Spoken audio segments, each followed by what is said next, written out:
ஒரு நகரம், ஒரு மக்கள் கூட்டம், ஆனால் கேட்காத காதுகள். புனித அந்தோனியார் இறைவாக்கை அறிவிக்க வந்தார். அவர் பேசினார், அன்பை பற்றி பேசினார், மாற்றத்தை பற்றி பேசினார். ஆனால் மக்கள் அவனை ஏளனமாக பார்த்தனர். அவரின் வார்த்தைகள் காற்றில் கலந்துவிட்டன. அந்த நேரத்தில் அவர் மனம் உடையவில்லை. அவர் நகரத்தை விட்டு அமைதியான கடற்கரைக்கு நடந்து சென்றார். அலைகள் அடிக்கும் அந்த கரையில் நின்று அவர் கடலை நோக்கி பேச ஆரம்பித்தார். நீங்களாவது கேளுங்கள் என்று. அப்போது அற்புதமான ஒன்று நடந்தது என்று மரபு கூறுகிறது. நீரின் அடியில் இருந்த மீன்கள் தலை தூக்கி நீர்மேல் வரிசையாக நிற்கும் போல தோன்றின. அவை அமைதியாக அவர் சொற்களை கேட்பது போல.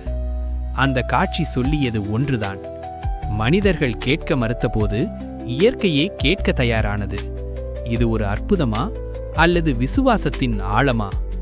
ஒரு உண்மை மட்டும் தெளிவாகிறது. இறைவாக்கு வீணாகாது. கேட்கும் இதயம் எங்கேயாவது இருக்கும்.